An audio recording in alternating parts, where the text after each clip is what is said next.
আজকে বাংলাদেশ টিম যাওয়ার পর বাংলাদেশ টিমের উপর কোনো আক্রমণ হবে না, একটা অনাকাঙ্ক্ষিত ঘটনা ঘটবে না, এটা গ্যারান্টিকে দিচ্ছে। সো এই আলোচনাগুলো নিয়ে মানে এটা নিয়ে কোনো তর্ক নেই, দ্যাট ইজ অ্যাবসলিউটলি ফাইন। কিন্তু এই যে শুরুতেই যে একটা অবস্থান নিয়ে নেওয়া কিংবা শুরুতেই পয়েন্ট অফ নো রিটার্নে চলে যাওয়া, এটার কনসিকুয়েন্সেসগুলো কী হতে পারে, ভবিষ্যতে যে হার্ডেলগুলো সামনে আসবে, হার্ডেলের কথা আমি কেন বলছি, একটা জিনিস আমাদের মানতে হবে, আমরা যারা বাংলাদেশি, আপনার বাড়ির পাশে, আপনার বাড়ি ধরেন ঢাকার অমুক এলাকায়, আপনার বাড়ির পাশে ধরেন মন্ত্রীর বাসা, আপনার সাথে তার জমিনে একটা কেওয়াজ আছে, আপনি মন্ত্রীর সাথে পারবেন? এটা হয় কোনো দিন?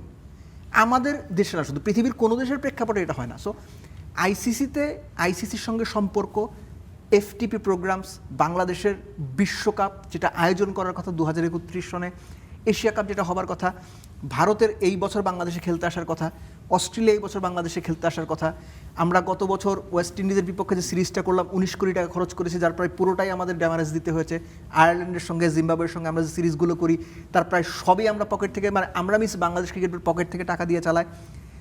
ভারত অস্ট্রেলিয়া আসলে আমরা লাভ করি, পাকিস্তান যখন আসে সেটা নেক টু নেক থাকে। এখন জিনিসটা হচ্ছে যে আগামীতে যে ইকুয়েশনগুলো দাঁড়াবে, বাংলাদেশ ওয়ার্ল্ড কাপ না খেলার সিদ্ধান্ত নেওয়ার ফলে এই হার্ডেলগুলো বাংলাদেশ কিভাবে মোকাবেলা করে, সেই মোকাবেলার প্রস্তুতি তাদের আছে কিনা, এবং সেই মোকাবেলা করার মতো প্রফেশনালিজম কিংবা উইজডম তাদের আছে কিনা, এটা হচ্ছে আমার কাছে এখন সবচেয়ে বড় কনসার্ন। মাহাদি, অনেকেই বলছেন যে 330 কোটি টাকা, 300 কোটি টাকা। আমার মনে হয় এই আলোচনাতে টাকার ব্যাপারটা সবচেয়ে পরে আসা উচিত।